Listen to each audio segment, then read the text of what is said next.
Hi and welcome to Hansen Classic Cars. Today is all about this, the beating heart of any vehicle, the engine. This is the engine out of my Saab from 1960, and today I will be taking a look at how I sort of mended it and put it back together again, because it was completely stuck, let me tell you. But all of that is to come, so stay tuned.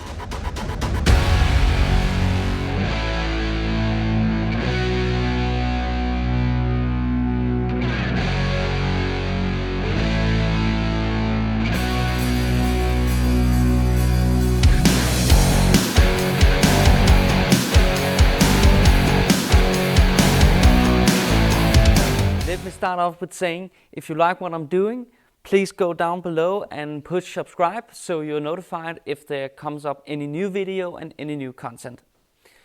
Okay, let's get going. This is a two-stroke engine out of my Saab from 1960.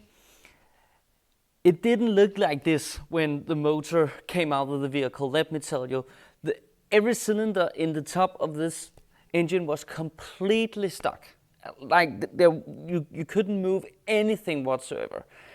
And it sort of happens with these old engines because when it just sits and there's no oil in the chambers, the piston and the piston rings will seize up. And here let me just real quick show you a little example of what it looked like before I started this. So here it is. And it ain't pretty, I know, but some of the things I did to this engine actually to get it back up again and back on track, so to speak. And as you look at it right now, it's actually it's ready to be put inside the vehicle again. I had to take it all apart. Here's some pictures as well, so you can get a feel for it. And I had to horn it up. That means that I had to sort of, grind up the cylinders inside because they were just completely packed with old oil and grease, and it was like horrible.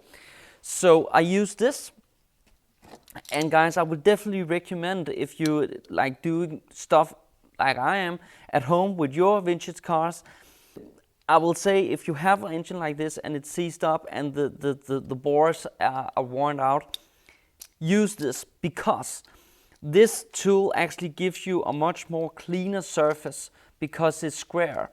So you maintain the roundness of the cylinder bores all between the engine. So this tool is very, very handy. As well, this is a two-stroke engine.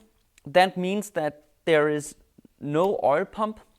All the oil comes from the gasoline, which also means that there are 3 cylinder rings per each piston that goes inside here. I see sometimes the people try to stand with a screwdriver and try to sort of, get them out. It can be a little tricky. I use actually one of those. It's actually for, measuring distances. I don't know what this is called in English, but if you know, please let me know in the comments. But this is a neat trick because you can actually really sort of, get the piston rings out of the pistons. Last but not least, a lot of these pistons had rods that go through them so they don't wobble around inside the engine. Those bad boys are easy to take out with one of those. So I recommend also, if you go into the hardware store, this is a handy tool as well. So I sort of grinded everything out, put it back together, and now this engine is ready to go in the vehicle tomorrow and is ready to be reassembled together with, of course, the transmission which goes here, because this is a clutch.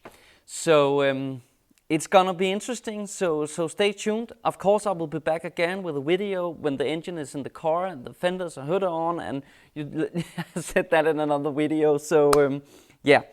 So right now it's just more work, but it's gonna be amazing and it's gonna look fantastic. So stay tuned, guys. Have a good one.